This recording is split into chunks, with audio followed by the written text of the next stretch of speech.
Sure. Can you hear me now? Yep. Okay, fantastic. All right. Sorry that I'm not able to join you. I guess we'll just push right into the next session. We'll see if we can make up a bit of time.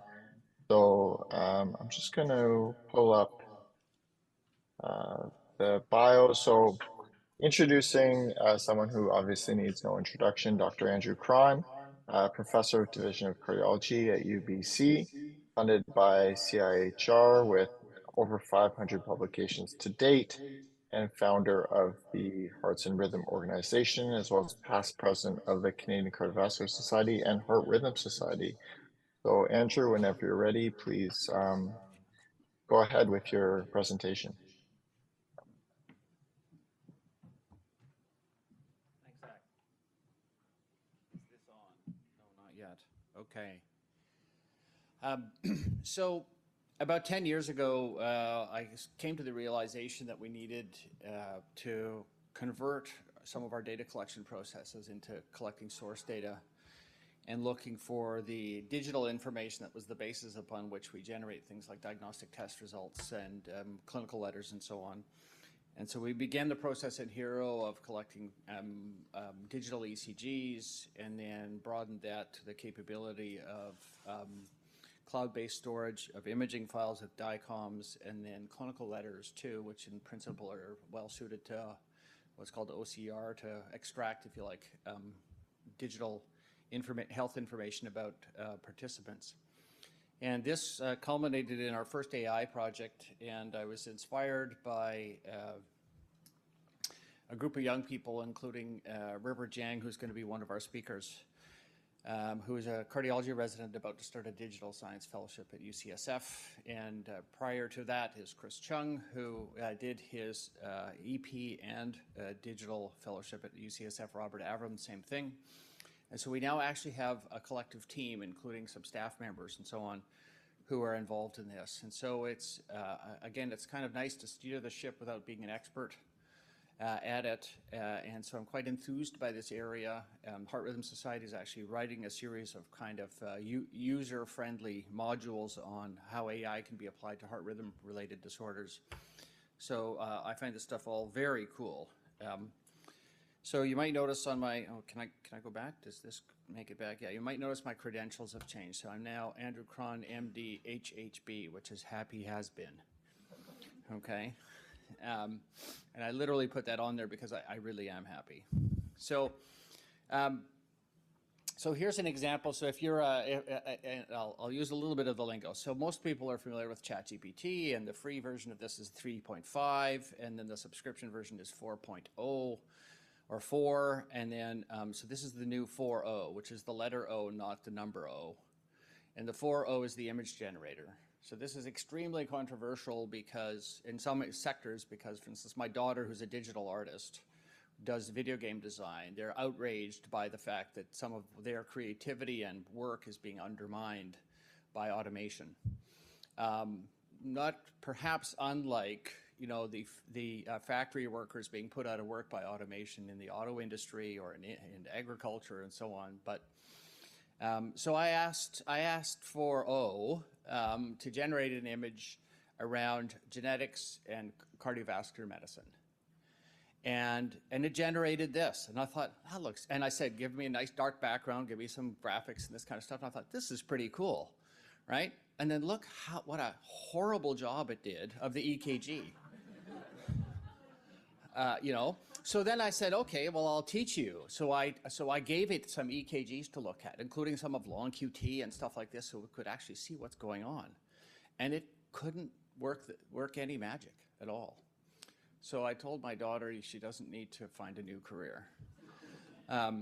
But on the other hand, our recent project in long QT taught me a couple things. So one is, first of all, if you've heard us talk about this in long QT, we say, I don't measure the QT interval, I look at the QT interval, because there's more than just a number in there that we're looking at when we're obsessed with this.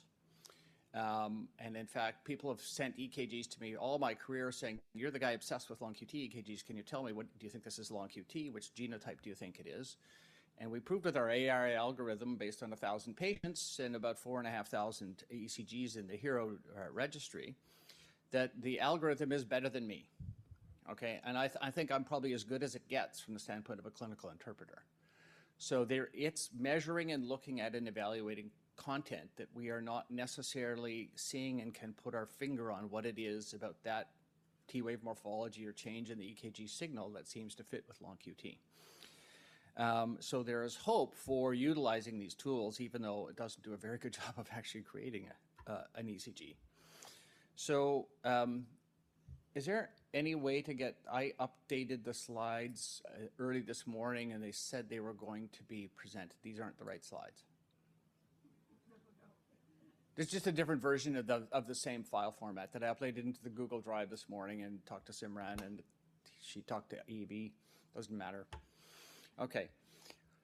This is close enough. So the big difference in the slides is actually 2 slides, but there are participants in the audience who will be enthused by the content of those slides. So let's see if we can reboot them.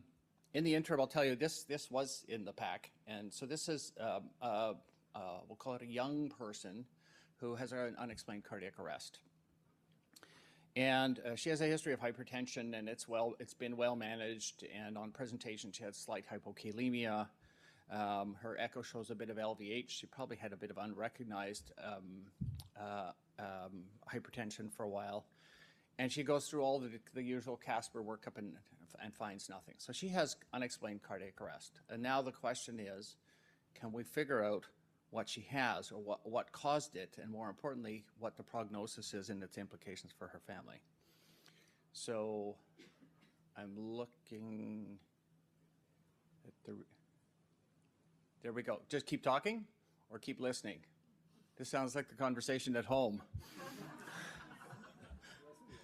Yes. There we go. Okay, so now I can probably go back. No, okay. No, this isn't the right slides. Doesn't matter. Okay. So the slides that are missing were, so this is for those people who are visiting from outside of Canada. So this will be something that'll be maybe a bit of a learning lesson. So most of our meetings start with a land acknowledgement, because we all admit that for the most part, we are here in a place that was previously inhabited by Indigenous people or First Nations people who we acknowledge that we now share this land, and everybody comes from a different place. So land acknowledgement is part of how this always starts in Canada. So I want to introduce, and mentioned this last year, the idea of a family acknowledgement. Okay, HiRO starts with a family acknowledgement. So everybody's a person with a family, and this is what we bring to the table for this group of people, caring for families and patients and trying to make a difference. And so the pictures were actually 2 families. So one family are people like Allison and her 3 kids who are here today, who I met a very long time ago. And these 2 families here who both lost kids to ARVC. And this is why we're here, is to not let that happen, or have good stories like Allison's story where she came through it and has given 3 beautiful children as evidence of the forward aspect of it. So that's one. And then it was also Pam's picture, because we've learned a lot together over the last 30 years. So the next one was the family, which is actually our two groups to call out. So one is the research team, which is all of the people that you'll see around the room, and there was pictures of everyone. And then there's also a shout out to Jason, who's done an extraordinarily heavy lifting job of bringing this all together. So that's where the missing slides or pictures were. So let's go on with Our Lady. So, but I'd say let's give big thanks to the teams and our families.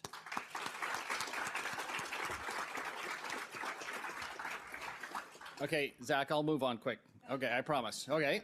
Oh, here it is. Okay, yes, we do have the slides. Here we go. Yeah. So, and so here's Our Lady's arm.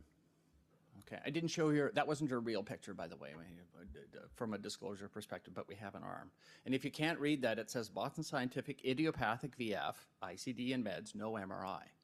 Well, times have changed now, because of course you can have an MRI. but nonetheless. So here's the mystery of AI, right? And so I have always loved this graphic. I've had this on my computer for like 25 years, with the whole idea that the professor says to the student, you know, I think you have to explain your work here. You can't sort of go from left to right and then a miracle happens, which is putting this into AI.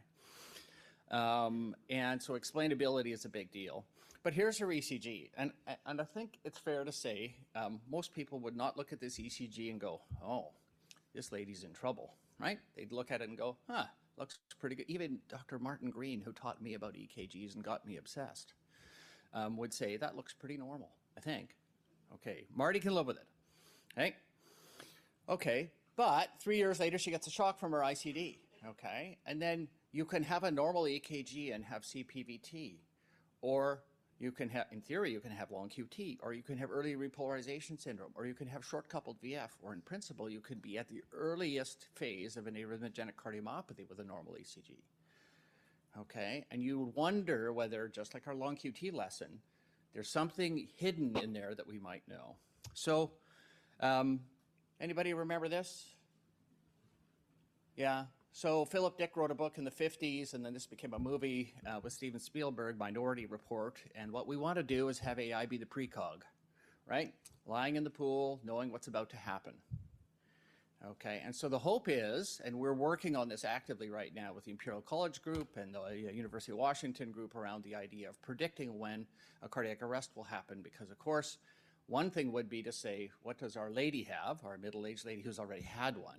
But even more important would be to see the first one coming, right? Because if we do that, there'd be no more sudden death, right? So, and with a simple tool that you can do with an $89 Amazon 6-lead Cardia ECG device.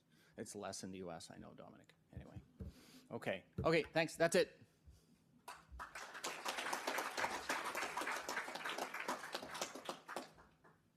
Thanks, Andrew. We'll jump right into the next one, which will be also online. Dr. Robert Avram, I'll just give you a brief introduction. So Dr. Robert Avram will be talking about maximizing large language model utility in cardiac care. He completed an AI fellowship at UCSF and interventional cardiology fellowship in Ottawa.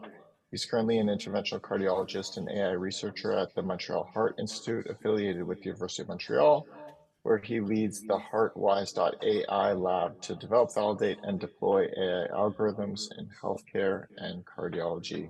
Please get started whenever you're ready. Thank you for the introductions, and thanks for the invite. I'm really happy to be here and to present on a topic I'm super passionate about. I'm trying to share my screen, but it says the host has disabled the screen sharing.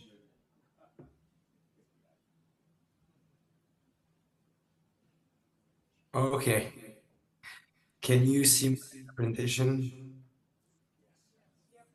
Yeah, great. So I'm very happy to be here. It is a bit intimidating as an interventional cardiologist to present in front of arrhythmia and electrophysiologists, but I hope I'll do a good job. So I'll present today on the use of large language models, abbreviated as LLMs. Those are my disclosures. I do not have any disclosures in relationship with the topic of my talk today. The presentation today is divided in three sections. First, I'll try to explain as best as I can what is a large language model. I'll show you how you can maximize the utility of LLMs using effective prompting strategies. And I'll show you some distinct applications in cardiac care. So what is a LLM? Well, most of my presentation is also explaining more details in this article that's in press in the Canadian Journal of Cardiology as of last week. And I suggest everyone interested to dive in more about this topic to read the article. I put a QR code you can scan with your phone to get the article. I also highly recommend that you bookmark the ig.ft.com/generative-AI website. It's by far the best explanation in videos on how LLMs work. And I think the moment you go through that website, you will understand how it works and the limitations as well, and why we get some of the weird behaviors sometimes based on the prompts that Andrew described earlier. So before I dive into LLMs, let's just go over the steps of how humans reason. So how does a human arrive to an output of the California's population is 53 times that of Alaska? Well, you're going to have a mental or a conscious dialogue where you're going to perform a couple of steps in order to reach to that conclusion. So, for example, you could look at the population of Alaska and California on Wikipedia. You could then create a ratio and divide the population of California by Alaska. And then you'll do a sanity check, make sure it makes sense, and craft a sentence, such as California's population is 3 times that of Alaska. Well, large language models work nothing like the example I've shown, and they could come up with the right answer and the right sentence, but they use a completely different way of learning and producing that answer. So LLMs, for those that are not aware, they're called large because they have a lot of neurons, meaning they need a lot of computing power to compute the next word. Essentially, they are the largest AI models that we ever built, more than any vision or AI model for music or text. And they have a vast knowledge base because they're trained on a highly selected internet text. GPT-4 was trained on 570 gigabytes of data, 300 billion words, books, blog posts, Wikipedia, news articles, online and offline. Llama, which is a model that was recently released by Facebook/Meta, was trained on 15 trillion words, probably a lot of the content that's found on Facebook, but also a lot of content found online in news articles. And essentially, those models compress all this data into a model that can remember everything that they learn to predict the next word. So essentially, the way you can look at a large language model is a way to compress essentially all the data we've published online, and they excel at creating relationship between words to create complex sentences and paragraphs that have that are potentially rational. It's very important to understand that LLMs, they're trained to predict the next word, so they do not have your monologue. They don't do any sanity checks like a human would. They're just there to predict the next word. And how do they do this? Well, this is a video I recorded on the website that I shared initially. But if you take the sentence, we go to work by train. That sentence is split into different tokens. And then they will look at all the previous sentences where the word work was found. And you can see here work was found in sentences like downtown to work in office, is hard at work, effort, etc. And because it's able to put the relationship between work and all the nearby words, it can compute what we call a vector, creating the correlations between work and the most likely next word. And you can see here in orange, words that are frequently found next to work, and in blue or gray, words that are never found next to work. And by doing this, I'm sorry, I'm going to fast forward a bit, but by doing this, it's able to create the relationship between work and the most likely next word by creating this computation. And essentially, it will generate, in this case, either work and work because, work my. So it will generate the next word because of this vast knowledge base and this correlation between all the possible words. And this is an architecture diagram. A lot of people confuse large language models, which are found on the right here, the GPT architecture. BERT is a previous generation of AI models that is still used currently. And BERT essentially was trained using masked words. So you can see here, if you have the sentence, the echocardiogram, masked ventricular hypertrophy. The task of the model was to predict the word that was masked. And those models excel at text classification. So you could give it a text, for example, an ECG report, and you could ask the question, is it normal or not? And would classify that text. It does not do any text generation. but those models are still used to classify text, like for example, to perform emotion. Is a decoder-only model. This is why and it stands for generative pre-trained transformer. And essentially, the task of the model is to predict the next word, like I mentioned. And the way it generates very complex paragraphs of text, like the ones you're accustomed to in GPT-4o, is that it keeps feeding the prompt with the generated text back into the model to generate another word.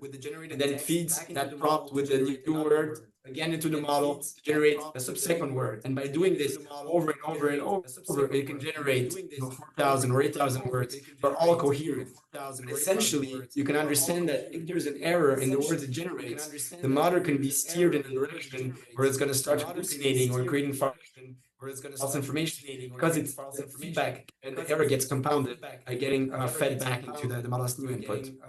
So to summarize, BERT is still in use today. They're not considered LLMs. They do text classification. So is this ECG normal or not?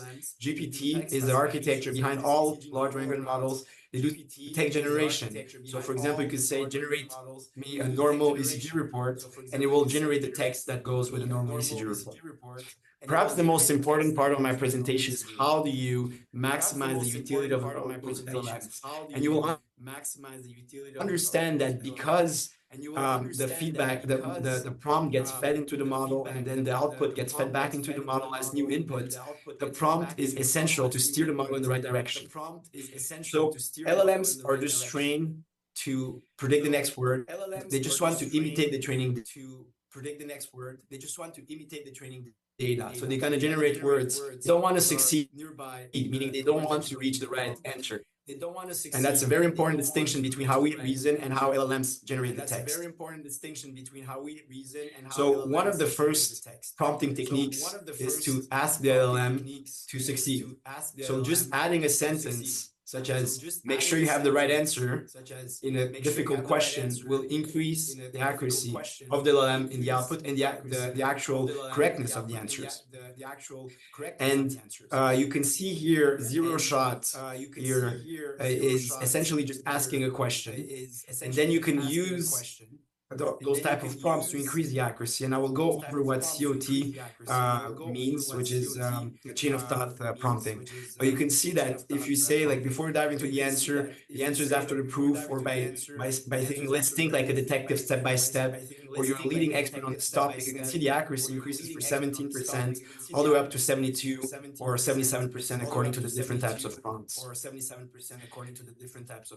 You want to be able to frame the question. Before asking a question, you want to be able to frame how the LLM should act. And essentially, you need to define the domain knowledge that it should explore in its own database that it learned during training to generate the prompt. So saying stuff like, let's think through step by step, or you're an expert in cardiology, you're an expert in arrhythmia, make sure you have the right answer, will steer the model in the right direction to generate text that's relevant to the question, assuming it's a question. And the most effective prompting technique is called chain of thought. Essentially, is what I have shown in the first slide.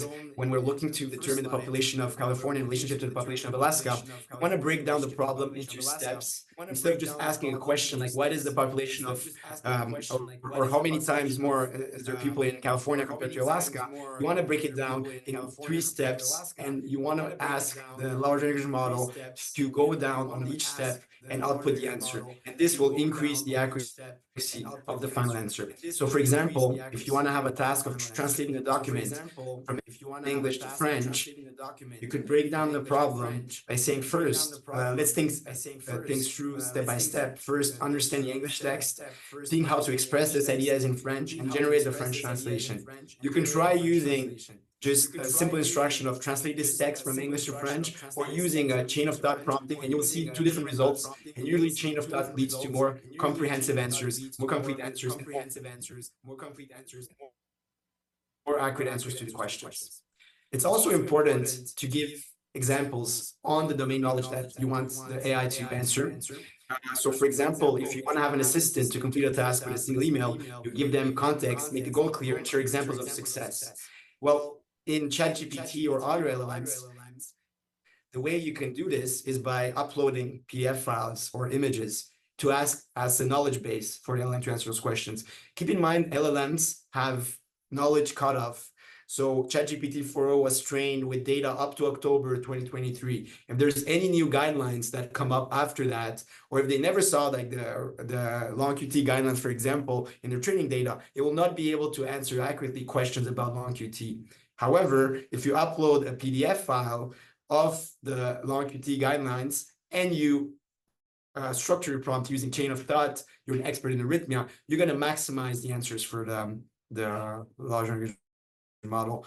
And then the other thing is just encouraging the LLM to ask you questions if they need more info is another way to improve the accuracy, because it's very hard to guess what the LLM needs, and because it has no inner monologue, it just predicts the next word. It will not ask you for more information if you don't prompt it to ask you for more information. It might seem, again, silly because a human would act differently, but like I mentioned, they act like completely, they learn differently from humans. And this leads to certain flaws. So there's biases in their information. And this is true with any algorithm and any AI, but ChatGPT was trained mainly on English data that's found on the internet. It's highly, maybe highly accurate information, but it tends to be written by professional writers. So it doesn't necessarily represent how the layperson might express or convey the same information. It's not as good in languages that are not English. It will hallucinate false information because it is trained to predict the next word. It will generate words that look like the real content, but that are completely fake. And a good example is numbers.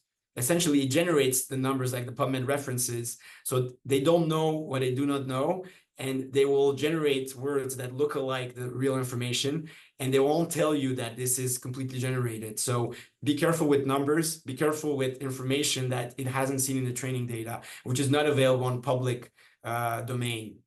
They have knowledge cutoffs, like I mentioned, so anything that happened after that date of training is unavailable to the training base, and they forget information in the middle because the model is auto-regressive. It keeps on feeding the output back in to generate the next word, so it will forget information that you might have given at the beginning of the prompt.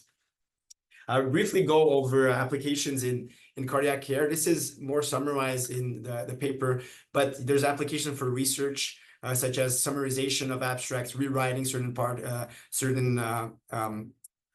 of the article. And one of my favorite applications is communication, so adapting a scientific manuscript for target audience, such as laypersons. It can potentially impact clinical care. It has, passed the USMLE exam. If you saw some of the news, it could help you maybe reason with differential diagnosis, but keep in mind that those tools are not FDA or Health Canada approved, so they cannot be used for clinical care. And I believe they will play an important role with patients, such as answering questions about a medication or post-discharge care.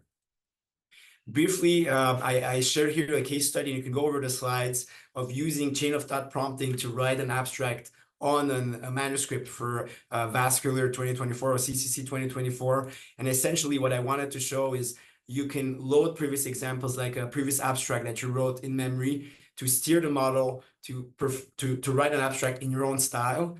And then you can break down the problem into several steps. And by doing that, it's able to generate a much more comprehensive and accurate abstract than if you just ask a simple question like, write me a short abstract for a conference. And you can compare both prompts. I will let you do this offline, but essentially chain of thought prompting, steering it by feeding previous data, improves the accuracy and the understanding of the task. I put here some of my favorite prompts, but there's much more applications to LLMs than just a question and answering machine. You can ask it to explain to you a topic that's complex, like you're 11 years old. And this usually, they're very good at simplifying information. You can say, I want to consult Steve Jobs or Elon Musk on this topic, and it will act like that person because it saw a lot of text written by those persons online. You can have it write like you by sharing examples of text that you've written before. You can help it write like a social media campaign if you want to recruit in your lab or institution, etc. I'm going to briefly go on recent developments that I think are important for doctors and physicians.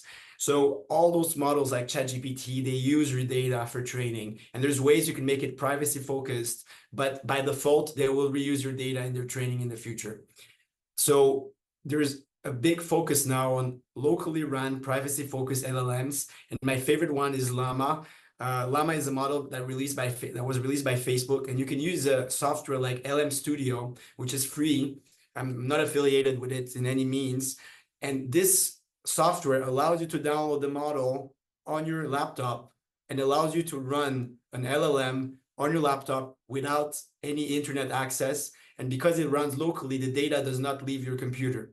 And you might think those models are really weaker compared to ChatGPT, but they've been catching up in terms of performance. And there is a slight performance drop in cognitive abilities, but those models respect the privacy and they can be fine-tuned also to task-specific use cases, such as ECG interpretation. You do need a powerful computer, at least 8 gigabits of RAM, ideally 64 gigabits, because those models can be large and they can occupy a lot of your memory, but I think this is the path forward for using LLMs with clinical or patient data. I also want to share Claude. Claude is a competitor to ChatGPT. The website is claude.ai, and I think it has specific use cases that are superior to ChatGPT. So Claude allows you to feed in up to 1 million tokens, which essentially is 570 pages of text. So you can give it a whole book and ask questions on it, and it will analyze it and respond to you in almost real time, which is unbelievable. ChatGPT does only 8,000 tokens, so 3,000 words. So it's good for short articles, but not good for pages. And Claude was just released for Canada as of yesterday. So it's available under the subscription. I've shared here all the open source models that have been released in the last 2 years in green and the closed models in red. And you can see the current open models. And Llama is not even here, but Llama is even better performing than anything you can see on this chart. But essentially, Mixtral, you can see on the far right, performs as good as the last year best models like Claude 2. So open source models that run locally on your computer are almost as good as last year closed source model that was behind a subscription, which is unbelievable and shows the rate of progress in this field. You might see many names and you might be confused, like which model should I use? So there is a tool called Chatbot Arena that you can go online and it's going to rate the models according to how accurate the answers are, how highly voted the outputs are. And you can see GPT-4o right now is the best performing model, but you can see Llama is 11 here. So Llama is the open model for Meta. And you can see Gemini is actually there and Claude is also there. Gemini is the Google model. So pick a model from the list and you can't go wrong. And you can see those scores have been improving every month because there's new models being released that are smarter than the previous ones, which is really interesting. There's also a desktop app now available for ChatGPT, which is really useful because it allows you to map a command to your on your keyboard, and it can record your screen and it can assist you with whatever you're doing. So you can have a vocal dialogue with ChatGPT and say, okay, I'm writing this article. Can you help me wordsmith the conclusion? And because it's seeing your screen in your Word document, it's a much more natural interaction, honestly, and it's free to use. And I want to share here LangChain, which is a tool that developers can use to structure data from unstructured reports. And it's something we have used, for example, to categorize transthoracic echocardiogram reports that are free text in our institution into different categories. Like, is this echo being done for valvular heart disease or cardiomyopathy? So really good to build your database in an automatic fashion. So my take-home message is, I've shared with you today different ways to make the LLM succeed. In summary, to make it succeed, make sure you tell it that you're an expert in the field. Use chain of thought prompting all the time. Be specific, give examples, load previous examples in memory, and encourage it to ask for more information. And I want to finish with a slide that shows that we're very far from general AI. So today you can use the smartest AI model that read everything on the internet and ask it a very simple question. A man and a goat are in one side of a river. They want to cross it. They have a boat. What steps do they need to follow? And read the answer. I find it hilarious. And also it shows that it just predicts the next word and it has no cognitive abilities beyond predicting the next word. So I'll finish with that. Thank you very much.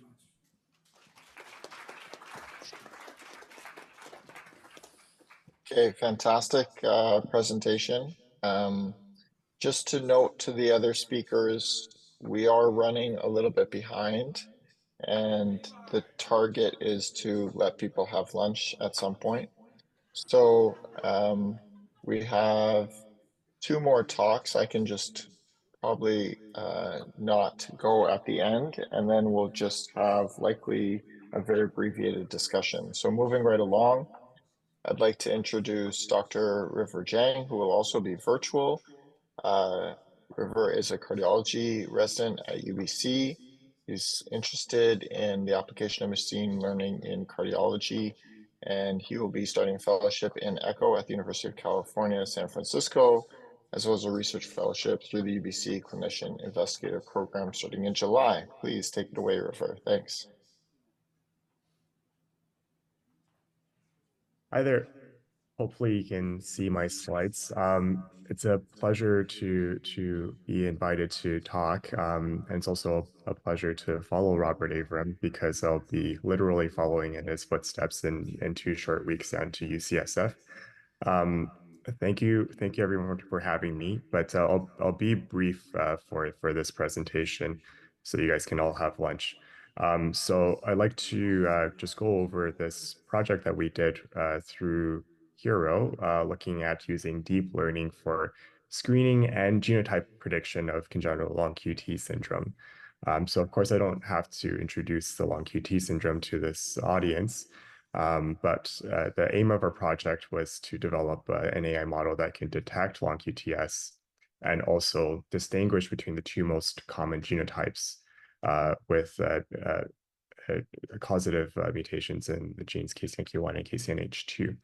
And our ideal was also to be able to detect long QT syndrome even in concealed cases, so cases where there's a normal or borderline QT interval.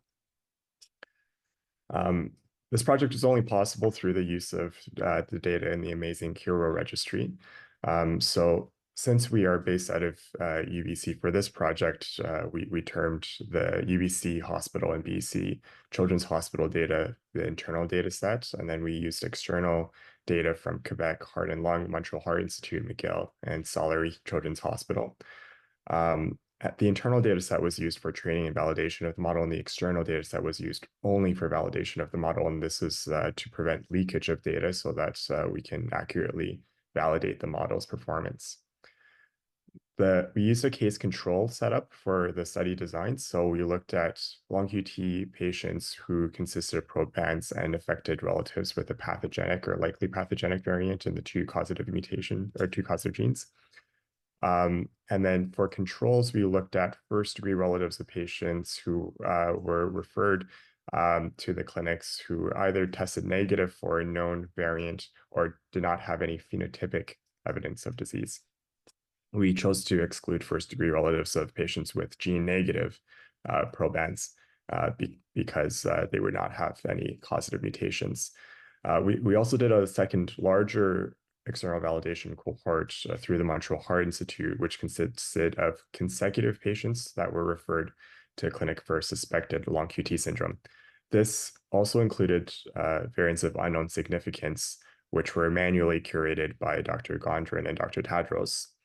This is a more stringent validation cohort because it involved a higher risk cohort of patients, with even the genome negative control group having sufficiently elevated pretest suspicion for long QT syndrome to warrant testing. So I chose to use a type of convolutional neural network called the ResNet, which was developed by researchers at Microsoft in 2015. So this is unrelated to the large language model architectures that Robert was just talking about.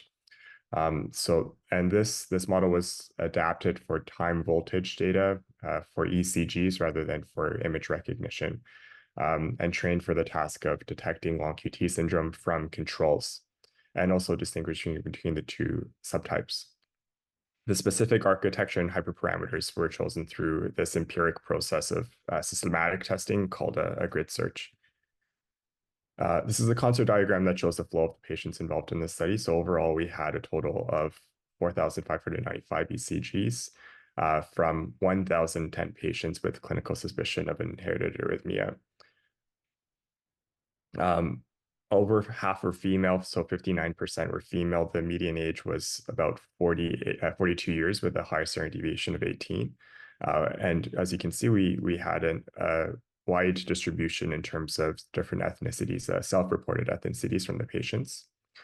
This table also further breaks down whether patients who had long QT syndrome had normal or borderline QT intervals. So what we can see here is that 73% of ECGs from long QTS carriers had a normal or borderline normal QT interval as measured by an arrhythmia expert. And this is similar to previous reports through the HiRO registry. Overall, we found that our trained model performed really well for this task. So we had an area under the curve of 0.81, which is better than using measured QTC interval alone, which had an area under the curve of 0.74. And in cases of concealed long QT syndrome, where by definition the QT alone would not be able to detect long QT syndrome, our model had an area under the curve of 0.78, as you can see on the right here. When we break this down into the different cohorts, we see that the model performs very well in the external validation cohort with an area under the curve of 0.95, and this is lower for the second Montreal Heart validation data set with an area under the curve of 0.78. And we hypothesized that this difference is because as I mentioned earlier, the Montreal Heart dataset is a more stringent validation cohort. We also saw that the model performed well in terms of differentiating between the two subtypes, long QTS 1 and 2, with an area under the curve of 0.91 in the external validation. This performance held up when we looked at subgroup analysis. So I won't go into this in detail here for the sake of time.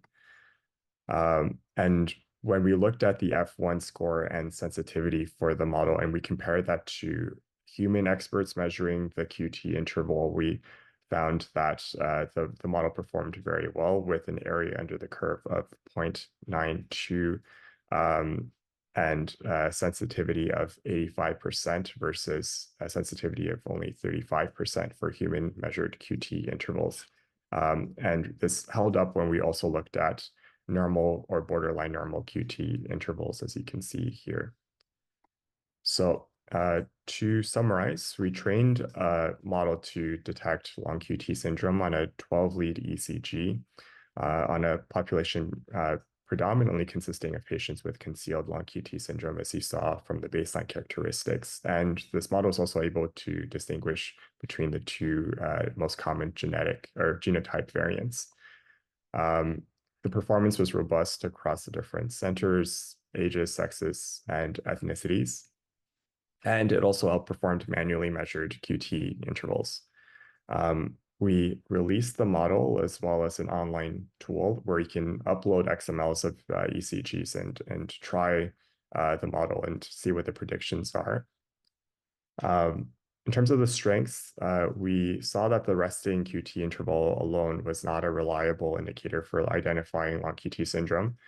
But even in these concealed cases, our model performs very well. And then in terms of limitations, we did do a retrospective case control cohort designed for this trial, and relatively high-risk patients who were referred to the cardiogenics clinic. So this likely explains, as I mentioned earlier, the reduced discriminatory ability in the higher risk, sorry, that was the typo, higher risk Montreal Heart cohort.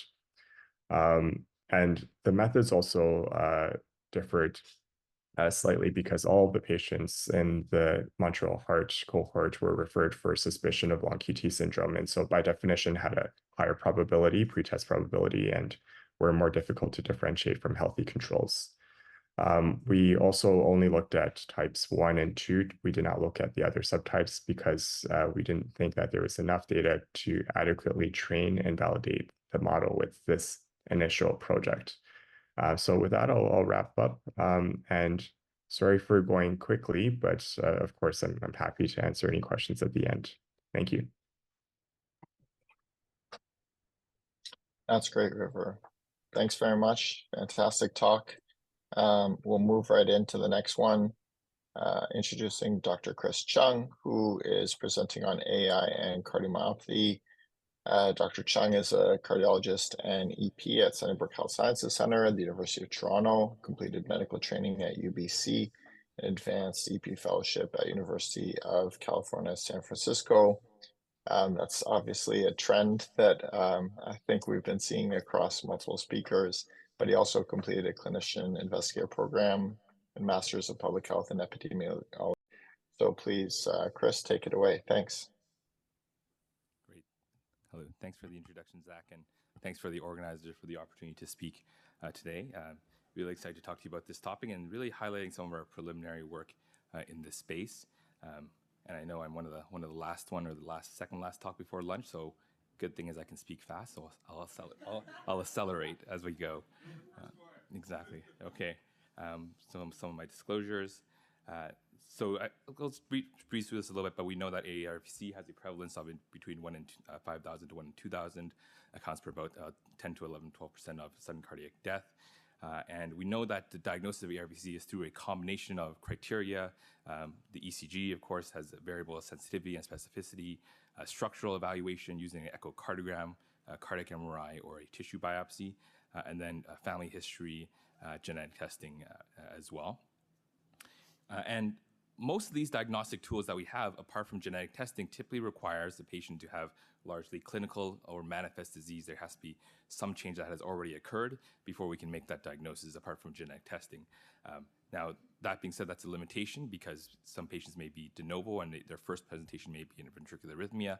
And so we want to find a way to be able to jump in or identify patients before the disease develops, perhaps, or at least at an early stage when perhaps they have subclinical disease. And that's what drives a lot of our work in this space.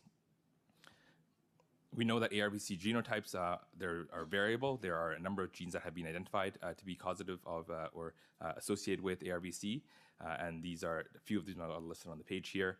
And we know that a proportion of ARVC patients will be genotype positive, but a substantial portion will also be genotype negative in that they have a clinical diagnosis of ARVC based on task force criteria, but our genetic testing remains negative, and so that certainly is a challenge. And we also know that ARVC genotype-phenotype relationships is an ongoing area of work. There are certain genotypes where for example, for desmoplakin, where we have a better idea of how they manifest with biventricular cardiomyopathy. Phospholamban seems to have classic ECG changes that we can identify. But overall, this entire field still remains ongoing and not fully understood. And so we sought out to essentially look to see how we can leverage AI as a way to better identify patients with ARVC. Can we identify patients with ARVC based on their ECG alone? And can we use the AI as a way to improve our classification of genotype status? Can we actually figure out someone's genotype based on their ECG alone? And are there genotype-specific signatures that we may be able to elucidate? So this is, in some ways, it's similar to the long-QT work that we've done before because we leveraged a lot of that methodology. We looked at patients in the HiRO 8 ARVC registry across 13 sites. We had 1,000 ECGs that included affected individuals as well as controls. And then we filtered out those that had a relatively poor quality ECGs. So you can see on the bottom on the right there, a lot of those were excluded due to either duplicates or quality concern issues.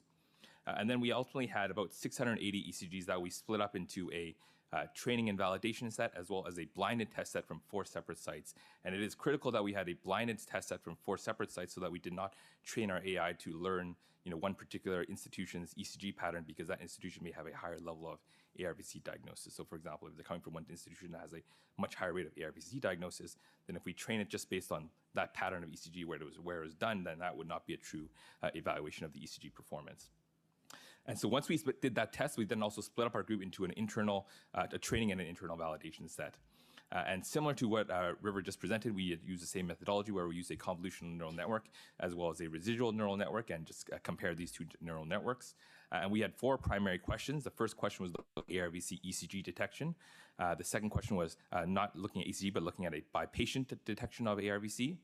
The third question was looking at whether we can identify those that are genotype positive compared to and pathogenic and likely pathogenic versus genotype negative. And then additional analyses looking at a combination of genotype positive versus negative in controls.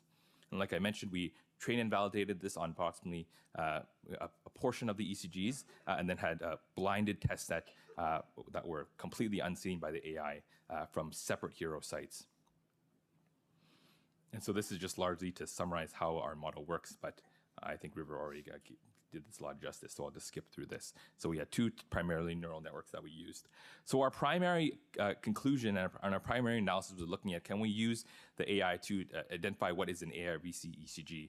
We did this twice, first using no ECG limits so that the model could be trained on an infinite number of ECGs. So some patients did have up to 10 ECGs, and so that could be some duplicative training. And then we also restricted that to 3 ECGs. And you can see in both cases that the AI performs relatively well. The AUC for both cases is between 80 to 95%, showing that really the AI seems to be able to pick up on those features on the ECG2 that are found in ARVC patients. The next question was, can we look at just detecting the patient itself, differentiating them from controls? So again, regardless of whether they're genotype positive or negative, but if they have the clinical diagnosis of ARVC, can they detect that? And again, the AI was relatively good in performing in doing that as well, with AUCs in the 77 to 81% range. So performed pretty similarly. Following this, we delved into our deeper question of whether we could use the machine learning algorithm to differentiate genotype positive versus genotype negative. And this is where we found that the AI struggled a little bit, partly because the number of individuals included is already less. We lose all those controls that we're differentiating between. And also because in general, there probably are, there's overlap in that some patients that have a genotype negative diagnosis, maybe we just haven't figured out the gene yet. And so it's very hard to be able to figure out those that are genotype positive. Possibly relates to some phenotypic similarity as well. So maybe the AI is only able to detect the abnormal ECG, but not necessarily assign the genotype. And so in this case, our AUCs were in the 50 to 6% range. And similarly, can I just get the next slide? Similarly, previous slide was basically when we compared looking at gene positive versus gene negative and control combined. Again, very similar results where it was not really able to detect only those that were gene positive. So in conclusion, it seems like, next slide, please. I think we showed that AI methods can potentially allow us to identify patients with ARVC based on their ECG alone, and I think this has substantial implications in that it can be used to augment our screening, particularly identifying de novo cases where there may not be a family history and there may not be, the impetus for family genetic testing up front. We may be able to identify those patients earlier. But we did find that our AI methods in identifying the specific genotype was suboptimal, and that even though there may be an ECG signature for these patients, this is still unknown, and we couldn't find an effective way to detect it yet by AI. Next slide, please. I think for some future directions, we have a lot of work that is ongoing. We are still, of course, working on improving our model architecture. So we did a lot of hyperparameter tuning during our development, but we continue to work on this space. Are there genotype-specific signals? So we clumped everyone with ARVC genotype positive into one category. And as I mentioned earlier, there are, of course, many different genotypes, and many of them may have their individual manifestations. So maybe there is something specific for desmoplakin or phospholamin, of course, that the machine could potentially identify. And so a dedicated analysis on those genotypes would be reasonable, but of course the sample size drops substantially if we restrict based on that. How can we use these findings to inform screening tools? I think there's a lot of opportunities there. And then down the line, even prognostication, identifying recurrent arrhythmias. And then finally, looking at how we can leverage explainability techniques like GradCam and Lyme as a way to find out where is the AI looking on the ECG to make this conclusion that the patient is ARVC positive. And that's all I have. Thank you for your attention. I just want to recognize everyone that helped participate in this. Importantly, our students, Sophie and Chris George, Sophie's an undergrad and Chris George is a medical student that has done a lot of work in this space. River, who you just heard from, Brianna has done a lot of work in getting our data together. Rahul, CS here in Toronto, and of course, our fearless leader.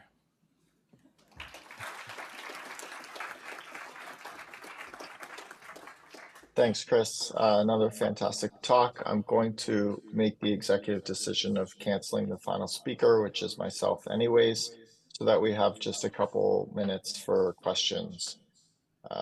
So please go ahead.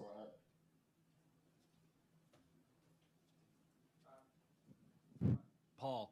My voice is pretty loud. Okay, it's a question for both of you. The AI seems absolutely fantastic at understanding ECGs of the type that are present in your various clinics or in HiRO patients. But this may not be the same as the universe of ARVC patients out there who are never referred to clinics.